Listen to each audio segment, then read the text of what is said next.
Um, okay, so we'll be starting today's session. We're live now. We have Professor Kothari with us, so I'll just begin. Hello, everyone. Welcome to Meet the Professor series, a unique initiative that allows high school students like you guys to engage with Ashoka's stellar faculty. Here's your chance to join a conversation with our esteemed faculty and discuss the majors and minors, or learn about their innovative work, research projects, or any other aspects of undergraduate programs at Ashoka University. So, thank you for joining us for today's session. It's called English at Ashoka. I am Nandini Gupta, the moderator for today's call, and I am a second year English and Media Studies student. Today we have Professor Rita Kothari joining us. She's the head of department and professor of English at Ashoka University. I'll start with a brief introduction about Professor. Professor Kothari is a multilingual scholar and translator whose work spans across different disciplines such as literatures, cultural studies, anthropology, sociology, and history. Her questions emerge from observations of regions and communities in the western part of Indian subcontinent, namely Gujarat, Kutch, and Sindh. Her ethnographic research on marginal communities through religion, caste, occupation, and gender focuses upon narratives of identity, raising questions of both linguistic and cultural translations. Professor Kothari has translated extensively from Gujarati and Sindhi into English, and occasionally vice versa. Her translations, as well as her edited volumes, have made significant contributions to the field of language, politics, and translation. Her teachings interests include language politics, caste and communalism, Bollywood, Indian literature, translation studies, partition, border studies, Gujarat studies, and Sindh studies. Movement across languages, contexts, and cultures form the fulcrum of her interests, making translation the prism through which she sees the Indian context. So, welcome, Professor. I'd invite you to switch on your camera. Thank you so much. So before I pass on this forum to you, before we begin, I would like to inform our audience that applications for round 3 of the undergraduate program are open, and the deadline for the same is 12th April 2024. So please note that you do not wait for your 11th board marks or CUET to apply. You can get a confirmed offer of admission and financial aid as well, even before your final board results are announced. So now, without further delay, let's get started. I would first like Professor Kothari to talk about the English program at Ashoka, and then we'll take up some audience questions. Just one last thing before we begin. Anyone who has any questions, please type them out in the Q&A box, and I'll take them up on behalf of you guys. Professor, the stage is yours. Thank you, Nandini. Thank you so much. So welcome everyone to this session. The way I think about this session today is actually for you to know why do we gravitate to stories? At the moment, I don't want us to think about Ashoka and I don't want us to think about English, but I want us to think about stories. What happens when we hear about someone else's life? What happens when we hear about certain kinds of subliminal desires that motivate some people to take certain kinds of journeys, to form certain kinds of relationships?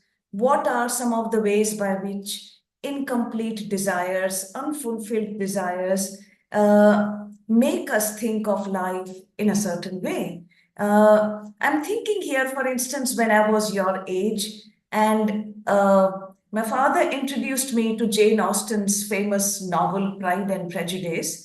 I don't know whether any of you read these novels now, or it's a part of some kind of a fuddy-duddy history, and it's not a part of your life anymore. But this is a very famous novel, Pride and Prejudice, where you've got these three, four Bennet sisters, and the mother is, this is a, 18th century England. The mother is quite concerned that each of them should marry into a very big family, an aristocratic family, and so forth. One of the sisters, Elizabeth Bennet, who's very fond of reading, and reading makes you, it sort of makes you realize that you call out nonsense where there is nonsense. So Elizabeth Bennet is not actually sort of very impressed by the kinds of guests that come to the house whom she meets, and she thinks that these men are arrogant and, I'm far more intelligent than them. Why should I even worry about being so nice to them? Like, I can be civil to them, but I don't have to fall in love with them. And this novel, when I was first introduced to it, I must have been 16 or something. And I think it became for me, that particular story became for me almost a certain kind of a signpost of someone who's intelligent, who's smart, and who can see the world on her own terms. The fact that her parents were so desperate to get her married does not make her rush into a decision, but makes her want to see that is there more to this human person than simply a big name and a big house and a legacy and aristocracy. So I think what stories do for us is that sometimes we learn vicariously about other people's lives, and they can become our companions. How many of us actually made Dorothy our companion after reading The Wizard of Oz?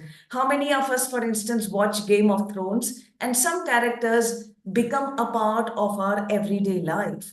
Uh, there can be stories which come to us from very closer to our times, and then there are those who are quite timeless, but they might still have lessons for our own times. For instance, one of the courses that I teach at Ashoka, it's called Literature and the World, and it's taught to the first year students. So if you were to join Ashoka, you would be perhaps taking that course.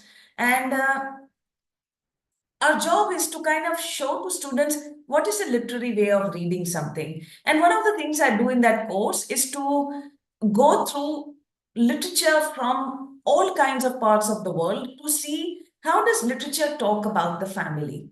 Now, really speaking, all of us come from families we love and families that might love us, but we also know that there are occasions when we walk out in a huff because there is something that our father or mother said that has irritated us. We also know that there are issues that keep emerging and re-emerging, and they may sometimes acquire a different form, but they are really about the fact that there is at one level we are part of the same environment and same milieu, but we also know there are parts of us which have nothing to do with that milieu, which has been nurtured elsewhere. So if we were to understand ourselves, is it possible for us to think of ourselves only as these fully autonomous, atomized individual?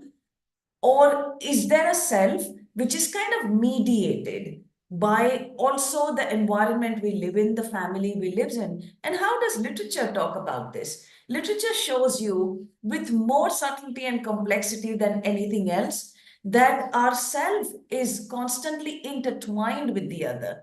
That really speaking, there is no separability of this pure self from other bodies that surround us. And in some sense, it is lifetime struggle to kind of see that where do I lie in this? And sometimes it might be a good idea to actually to own up the fact that there are these multiple influences that work upon us. And literature does a very complex job of this, but I think it is one of the most interesting and the most fertile sides of learning about yourself by way of, and we do that by learning of other people. What makes this world of literature, and especially English at Ashoka, so special is that there is a range of literary, cultural, visual narratives that you will encounter, which you are not likely to ever encounter in any part of the world. For instance, I was just discussing with Nandini earlier, one of the courses I teach in the second year, it's called Indian Literature. And the course actually begins with 6th century BCE, 6th century BCE Buddhist nuns. This is the earliest literature that exists in the Indian subcontinent. And it is written by nuns, and not only written, sung and spoken. And some of the poems there are so brave they are so feisty that if I were to share a poem with you from that period, which is some 4,000 years ago, you might think that this is someone writing now. Like you could easily look for it on Instagram. I mean, some of the poems say, I don't want the mortar and the pestle, and I don't want this man, this silly man who's in my life. I'm on to a different journey. I mean, the kind of audacity, the kind of passion with which some of these women speak from poetry which is 4,000 years old, it there's a kind of a gay abandon, there's a kind of joy, there is a bravado, but what is the source of it? And interestingly, the source of it is not some kind of a self-help book or some books on feminism or some feminism course that these women had taken. Clearly, they had not. But their sense of this fastiness comes actually from mysticism. It comes from what we would think is religion. So, religion also does not come only with one meaning. We have a tendency to think of religion, and the moment we think of that, we think of organized religion in its icons. But there is an entire spiritual, mystical history in which women have participated. And in that participation, they have actually ended up articulating some of the goals of modern day feminism. I think these are ways by which learning English at Ashoka brings you in touch sometimes with a very ancient past, but one that is also in dialogue with a more contemporary time, where the questions we ask are very, very edgy, but we may ask that of material that can belong to Alexander the Great or to Gilgamesh or to Shehzade's stories, or it could belong to 17th and 18th and 19th century piece of literature from Tamil, from Telugu, from Hindi, from English, from the US, Black writing, African writing. So there's a whole range here by which you will be encountering novels and poetry and films, and songs. For instance, there's a course I teach on partition. Nandini mentioned in her introduction that I work on border and partition a lot. But as a part of that course, I'm interested in the historical event of partition that took place in 1947. But really speaking, many forms of afterlives of partition that we live with in post-independent India require us to understand many ongoing forms of partitions, forms of segregation between different religions, right? Borders that exist between different neighborhoods and borders that exist between different sexualities. There's a kind of border making in process where you say, no, don't go there. This is not kosher for you. You shouldn't be eating over there. You shouldn't be speaking to this person. You shouldn't be dating that person. There can be many forms of borders that exist even in our own lives. So it's a course that sort of moves between cinema and literature and history, and that kind of looks at what might be other ways of understanding partition. So, for instance, in that course, one of the things I do is to teach the film Veer Zara. And if you get a chance today, go and watch the songs of Veer Zara. There's one particular song. I forget how the words go. Do pal yahan khwabon ka ras karma or फिर हम मिले तुम कहाँ मैं कहाँ. And it's the entire song happens at a railway station where you've got Preeti Zinta, who is a Pakistani. She has come to India for something and she falls in love with Shah Rukh Khan, who doesn't. And then they are at this railway station and she's going back to Lahore. And the entire allegorical mode of partition that occurs on that railway station, where there are signposts saying customs and signposts that say immigration, almost as if in the year 2000, once again, there is a rehearsal of that partition of 1947.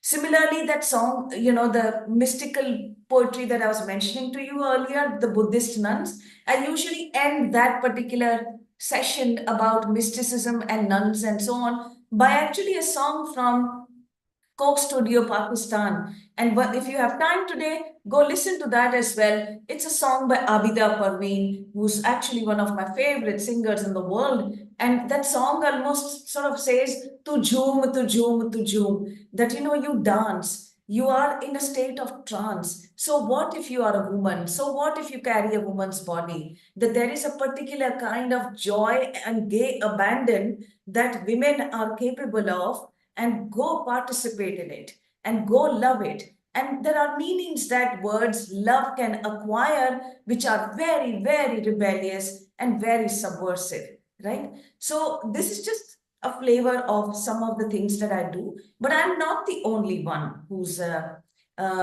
doing this. There are lots of my colleagues who do really, really interesting studies. There's an entire course on violence, which again is something that you will do in your first year, but it's a course that actually just changes people when they come out.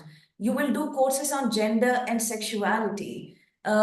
You will do courses which teach you what are the forms of literature. For instance, not only what is a poem and what might be an epic or a novel, but there might also be other forms like speculative fiction, science fiction, and there's so many now reels you are watching on Instagram, which is also in a way a form of literature, right? So what kind of verses was Kabir writing? Kabir ka jo doha hota hai, from there you go to many other forms of writing. So I think I just wanted to I wanted you to know that the breadth, the joy, the variety of different kinds of stories, narratives, media that you will encounter by simply joining literature, I assure you there isn't one dull moment. I have been in the teaching profession now for 3 decades, and I say this not because I need to give you some pep talk, because I don't do those things. I say this because I have not experienced a single day of dullness. I just love the work I do and I love what I teach. And it's a heady, heady joy to be in an Ashoka classroom, at least for us teachers. And if we are this infected, अगर हम ऐसे झूमते हैं, तो तुम तो झूमोगे ही. This is all I want to say for now. I want to see how we are doing with time, Nandini.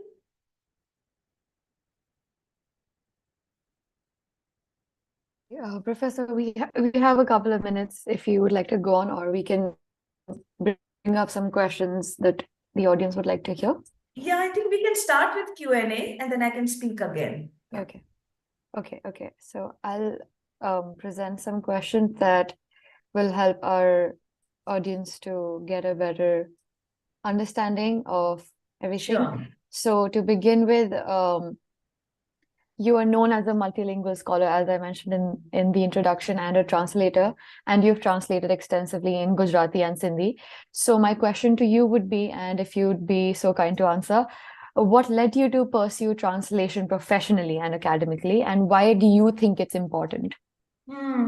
So actually, these days I'm translating into Hindi, Nandini.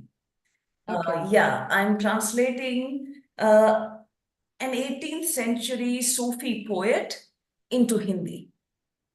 But yeah, your question about why do I do this? The thing is, I don't approach the world only through English. Uh, I approach the world through people's languages, right? And to me, the research questions I carry are questions that are not coming only from an imagination that is produced by the English language. I mean, let me give you an example and it might help you. For instance, within the queer discourse, there is a lot of talk about coming out, right? In the sense that people say things like, yes, I came out, or Yes. someone came out, and so forth. And the moment you take this question to an Indian language, and this involves translation, which does not mean that what is being said in English, you need to translate that verbatim into an Indian language. But what it requires when you are actually functioning in let's say a context of your home, where with your parents or grandparents, then you can't simply translate the coming out into Telugu or into Hindi. You need to see that how in that particular milieu, what might be a way for you to actually communicate to someone in your family that your sexuality is different, right? So you might say, हाँ mummy वो मेरी सहेली है, right? Or you might say कि हाँ मेरा मन नहीं करता. And there are ways by which, without saying it, you may have said it, and without hearing it, someone else might have heard it. To me, these are also questions of translation. Questions of identity are not actually formed only by the English language, in fact, seldom only by the English language, but they are formed by the fact that we live in an environment where we occupy multiple worlds. We occupy a world of our peers where we interact in English. You take a metro and you are interacting in different languages at the metro. You go to the airport, you're again interacting, you're hearing other kinds of languages around you. What those languages are doing are also reminding you that there can be different ways of being. And it might remind you, therefore, what are some of the myriad modes of living life in India, and how might we understand questions of self, society, identity by looking at this myriadness, right? So, for instance, I've done a lot of work on how, for instance, a lot of Dalit writers how do they see the English language? And what are some of the sub-regional dialectical forms of writing they write in, right? And what might be the responsibility required of us to understand these different forms of vernacularization? How do we situate them in that literary sociological context of what Dalit writing is? What is the role of English language there, right? So to me, these are very deeper questions. They are not only about translating from one text to another. I mean, they are actually about seeing the world through forms of movement and migration. And language is a part of that movement and migration. That sounds absolutely wonderful, Professor. So I won't be wrong in saying that one reason why you think this is a significant phenomenon is because you want to make sure that things don't get lost in translation as you translate them from one language to another. Right. And I Yeah, also think it is significant to know what are the forms of difference and dissonance that are involved, which cannot be bridged. yeah, yeah, Yeah. I mean, there yeah, would be things that are lost, but I yeah, think that is we, true. we need to understand what should be our mourning. If Right. we don't know what we have lost, how do we even mourn what is lost? That is true, yes. Okay, so I'll move on to the next question. You are the author of a few books and have also edited several.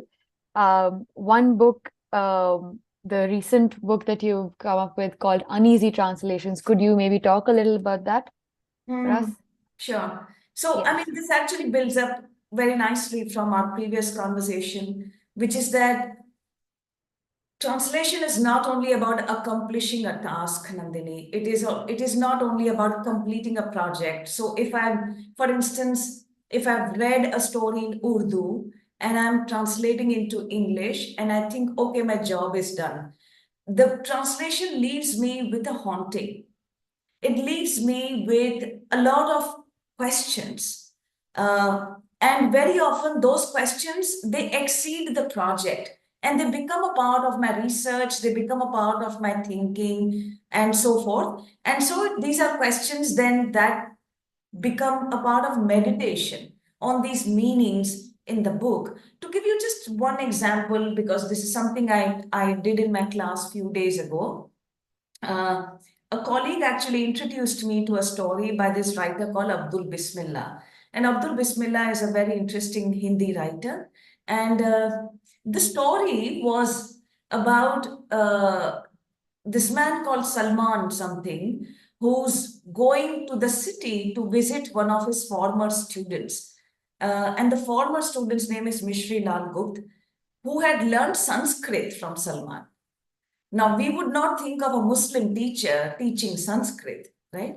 And so this Salman has been the Sanskrit teacher, and this Mishri Lal Gupta has learned Sanskrit from him. And he's constantly saying to his teacher that please come and visit me and so on. And the Salman goes to the city. He goes to Mishri Lal's home. The house is locked. There is a house next door. And so those people say, come and stay with us, until he comes and have some food and have tea and so forth. The story is called Atithi Devo Bhava.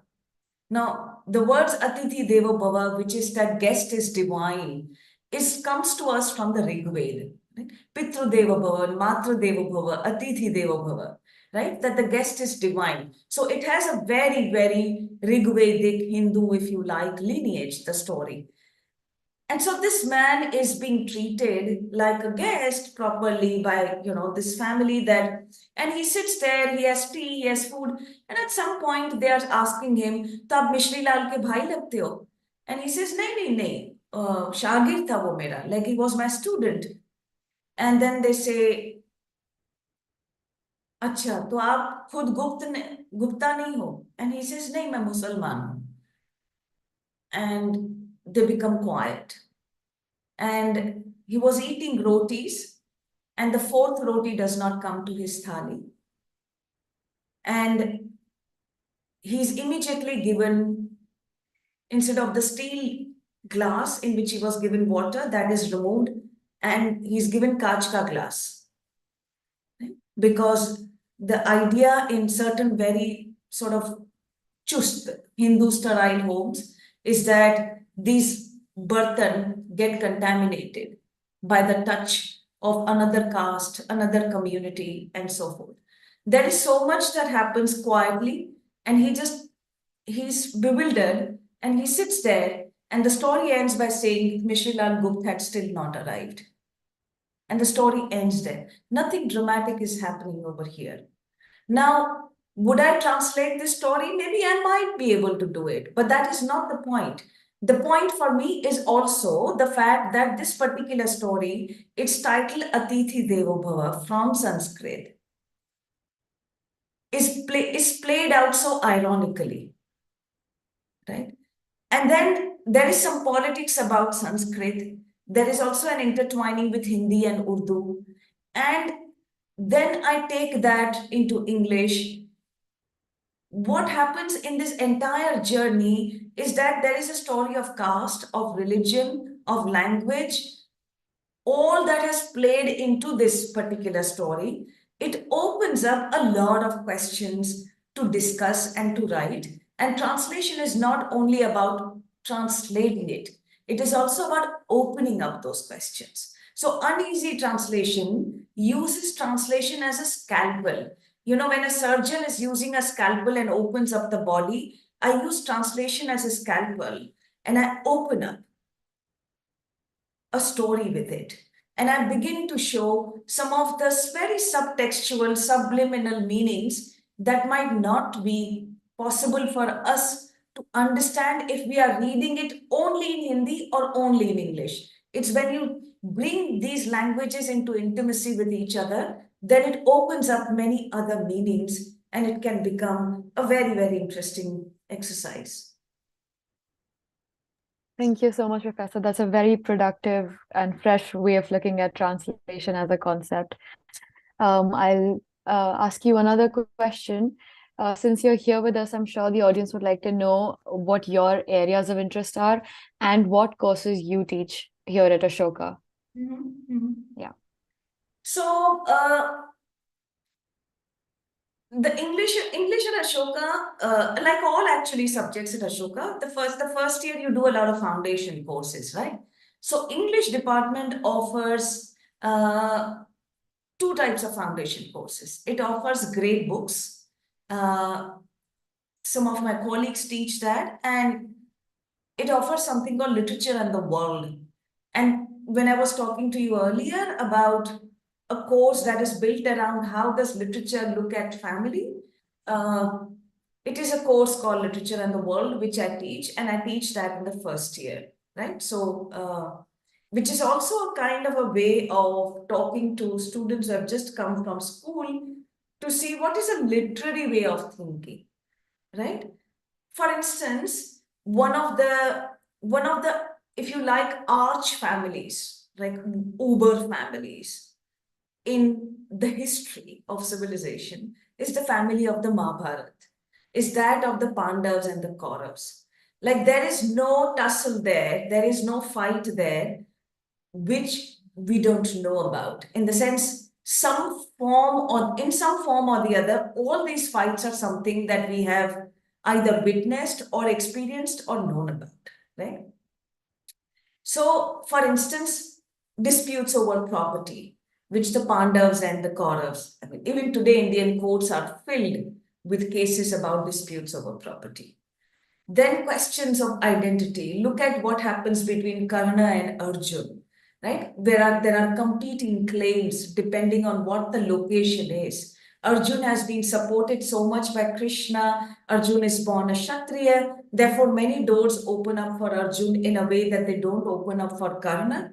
And Karna carries with him so much anger and so much resentment that it actually teeters on violence, and violence that is perpetrated on Draupadi.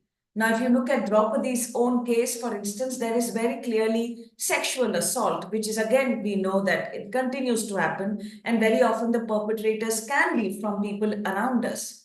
Uh, the entire Sabha sits and watches this, and nobody has the spine actually to stand up for her, right? And when Bhishma is being asked, and he says, Dharma sukshma hai, like dharma is subtle. So I don't know what is the right dharma right now.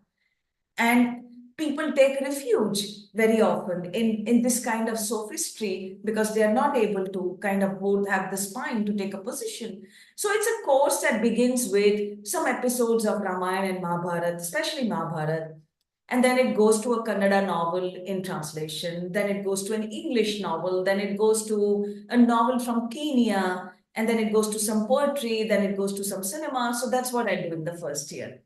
In the second year, I teach a survey course called Indian Literature. So earlier, when I was talking to you about Buddhist nuns, that's the course where I do again literature. I might do from different languages of India. Just you might do a Ghalib one day or Mir Taki Mir the another day, but you might also do Andar, from Tamil Nadu. You might do Lalbed from Kashmir. So it's a course that moves in and out of different linguistic, regional, literary communities in India to ask what is Indian about Indian literature.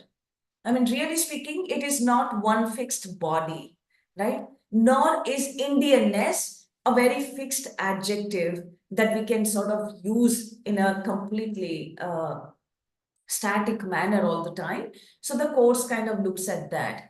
Then I teach, as I said earlier, a course on partition. And sometimes I do it entirely on partition literature, where I might actually use things like Khushwant Singh's Train to Pakistan or Atya Hussain, Sunlight on a Broken Column, or stories of Sadat Hasan Manto or Ismat Chugtai or Kurutalin Haider. Or sometimes I do that course entirely through cinema, and it's a course that I call Dil Ka Batwara, the cinematic partition. And when I was talking to you about Veer Zara earlier, that is the course where it figured. Then I teach a course called Scripting Caste.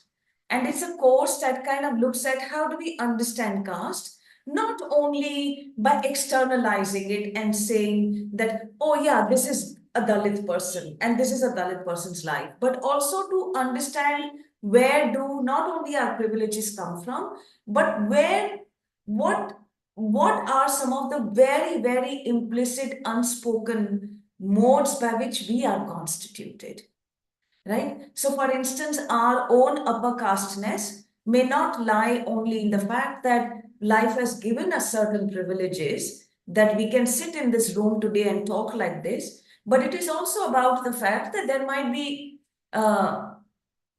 the way we think of dirt, the way we think of filth, certain forms of repulsion and disgust are also markers of a certain upper caste location, right? So when you've got people saying that, oh my God, I cannot, it's so icky, it's ew, and these are not, this is, it sort of gives way it betrays the locations we come from.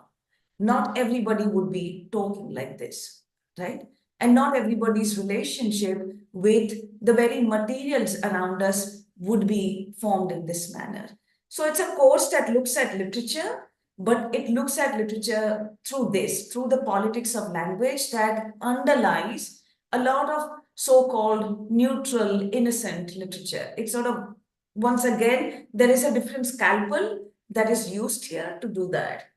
Then Ashoka English also has a master's program, and we also have a PhD program. So then there are a lot of courses I do at the master's level, at a PhD level. And I said, I'm not the only one. I mean, my colleagues do just fascinating, fascinating courses. I think maybe later you can share with them, some of the course titles, Nandini. But yeah. Yeah, definitely, Professor. Thank you so much. So, moving on, um, for the students at Ashoka, do you think there are opportunities to work with or assist the faculty like yourself on certain research projects? Anything, any examples you could give us? Oh, tons. I can give you tons of examples.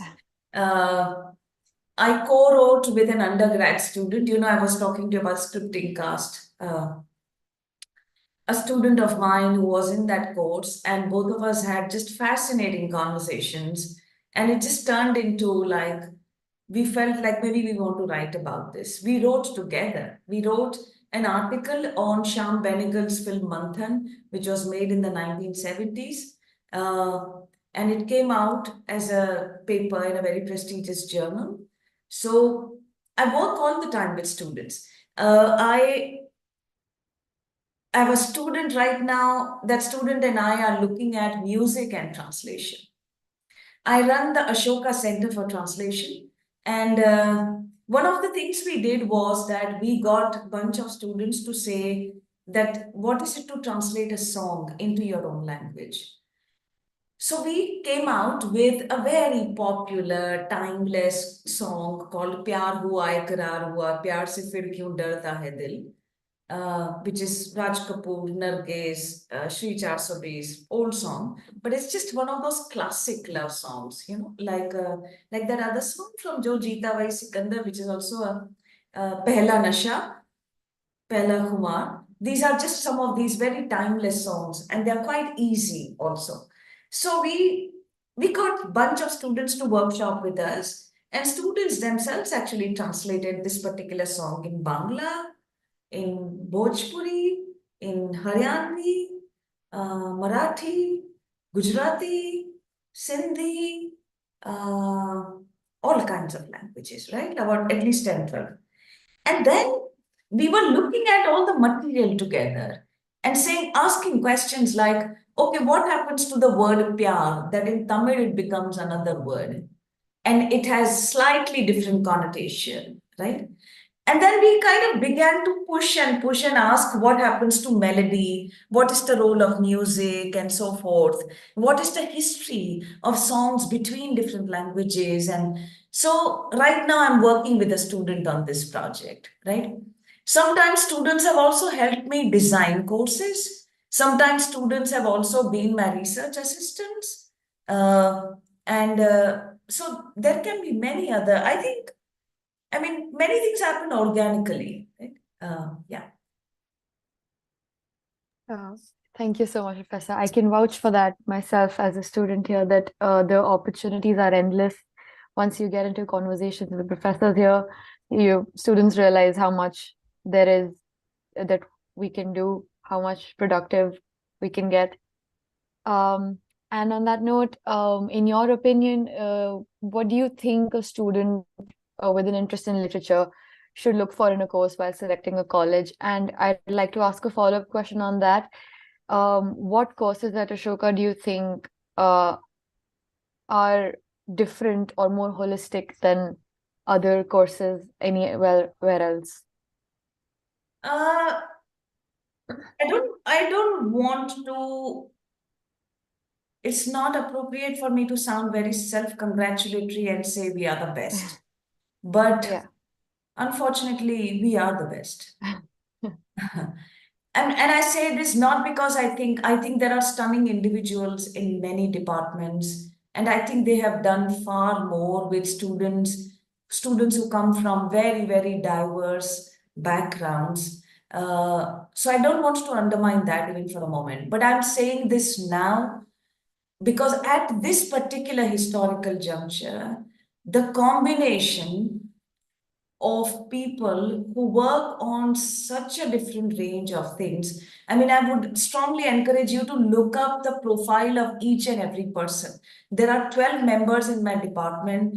They all do stunning work, and each is better than the other. And it's difficult for me to capture for you in such a short time what Professor Jonathan Gill Harris does, or Professor Madhvi Menon does, or Professor Abid Bazaz, or Professor Alexandra Verini does. The range of subjects are just so enormous, and they do such interesting work that I think it is only this at this particular juncture you have in Ashoka's English department 11 to 12 people who are very renowned for their research, and we take teaching very seriously, which is not to say others don't.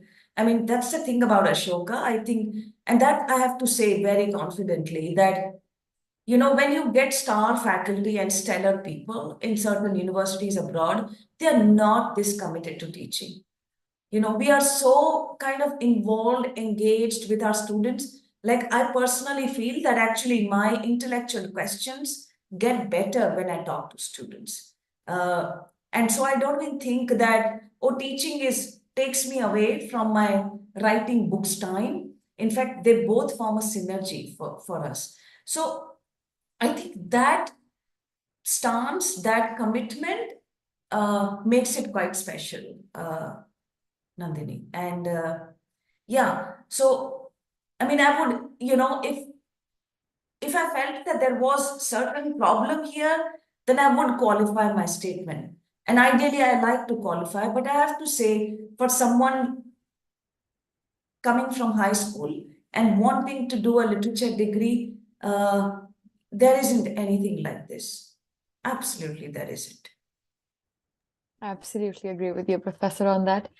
So these were the questions from our end, but our audience has posed a few questions that I'd like to present to you. Sure. One of them is, how do professors evaluate students who might have different political opinions than those expressed in the curriculum? For example, what if someone leans right and believes feminism is reprehensible ideology, is a reprehensible I missed ideology? that second part. So someone believes in, So what if someone leans right and believes feminism is a reprehensible ideology? Hmm. So, like, I this is think an that example they say. particular question has two sub questions in it, Yeah, right? And they are two very different things. So why are they brought together in this question? Like, do you believe that someone who leans right would also be, by extension, an anti-feminism person? It doesn't have to be that way. I think we can take the two of them as like separate examples. Yeah. Now, the question about I think, and I'm saying this as I think a good literature teacher knows that labels can only tell us limited stories. That there can be so much that lies behind a label. So, for instance, are you there? Nandini, you have frozen, right? Am I audible?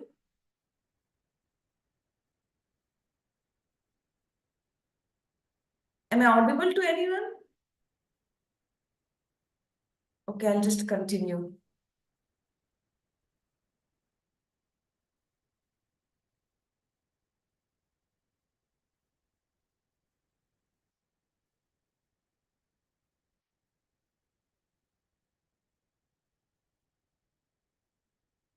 Hello?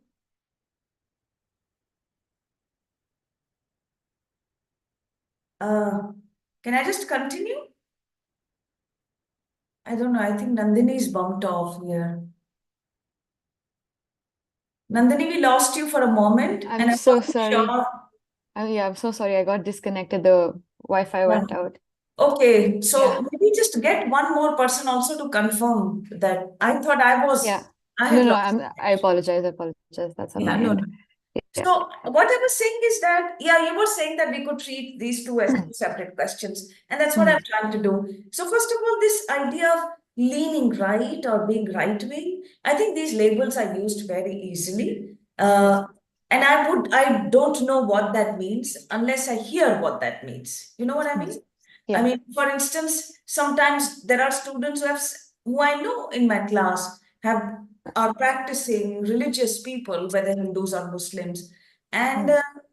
I see no reason why I should jump to certain conclusions about them. I think to be truly diverse is to make room for everything, and so no, I don't. But the second question, that you think feminism is reprehensible, is that, did I get the word right? Yes, reprehensible. Yeah, that is a bit severe. That is a Yeah. bit severe. And I would I would want to actually talk to that student and say that's a pretty severe position to take. Uh, and I'm not sure what that would be coming from. Yeah. I Yeah. mean that's the one I would easily use a label, but if someone said feminism is reprehensible, I would not dismiss that student, but I would want to talk to that student. Definitely. Okay, so I hope whoever posed that question got some insight.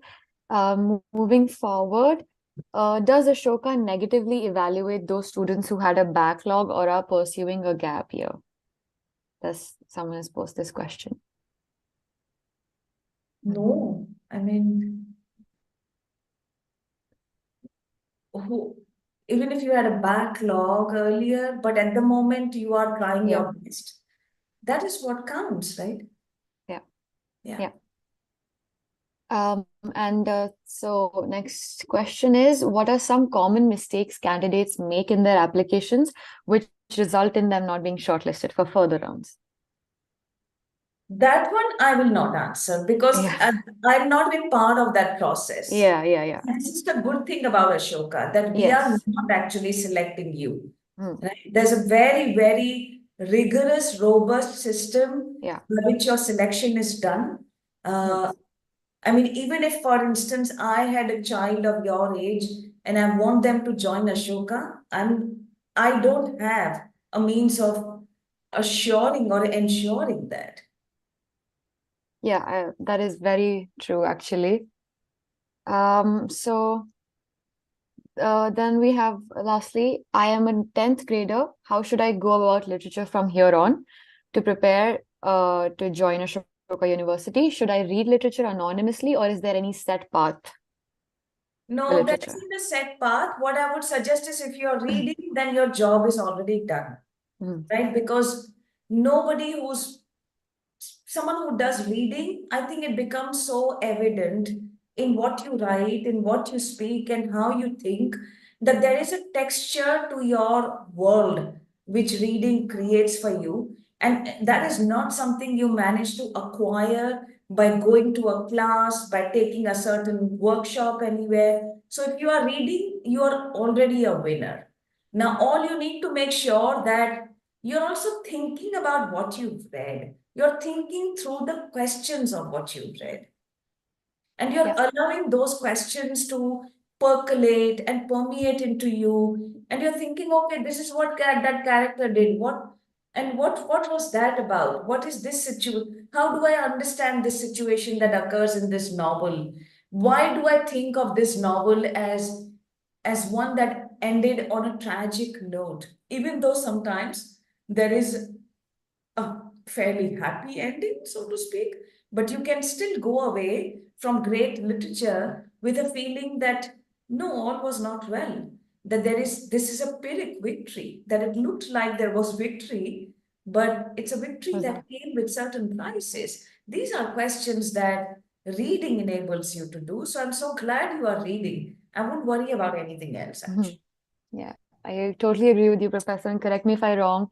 As long as the student's reading, I think Ashoka offers a Yeah, huge variety of literature, all absolutely. kinds of forms of literature that you will definitely find a place for Yeah. yourself here. Yeah. Yeah. Yeah. And even if Us. you take like other courses, you take other majors, Yeah. uh, do not lose connection with literature. Yeah. And take it as minor, take it as concentration, take it as major, whatever you do, but make sure that some relationship with this so-called world of imagination you continue to nurture, because some of the most profound and real questions are in the realm of imagination. Hmm. Yeah.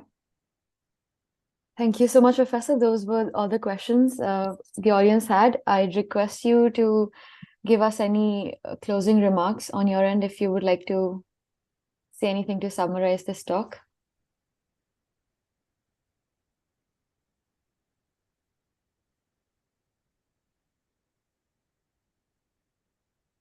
Professor, am I audible? Sorry. Uh, oh, you were asking me? Yeah. I'm so Anything from sorry. your... You No, know, that's fine. I'm like thinking, who's Nandini ji? No, no, no. It's completely fine. I was just asking if you'd like to summarize the talk. Any... You should summarize. I talked so much. Okay. Wonderful. Thank you so much. So that's the end of our session. Thank you so much, Okay. Professor, for taking out time, Thanks, gracing us Nandini. with your presence, and participating in the session. All the interesting questions have been posed and the answers have been wonderful. Also, thank you to the audience for joining us. Do take a minute to share feedback with us. The link of the feedback is provided in the chat box. Also, please note again that this session is available on Ashoka's YouTube channel, and in case you would like to share it with your friends or family. Before we end the session, I would like to again inform you that the deadline for round 3 applications is 12th April 2024. And just so you can start applying, and you don't need to wait for your 12th grade results or CUET for the application process. Any further queries, you can write to ugapply@ashoka.edu.in. And there's a number given on the screen. You can also contact that. So that's it from my end as well. Thank you, everyone. Thank you, Professor. Thank you, Uh, Nandini. Bye, Thank everyone, you so and much. all the best. Thank you, everyone. That's the end. Take care.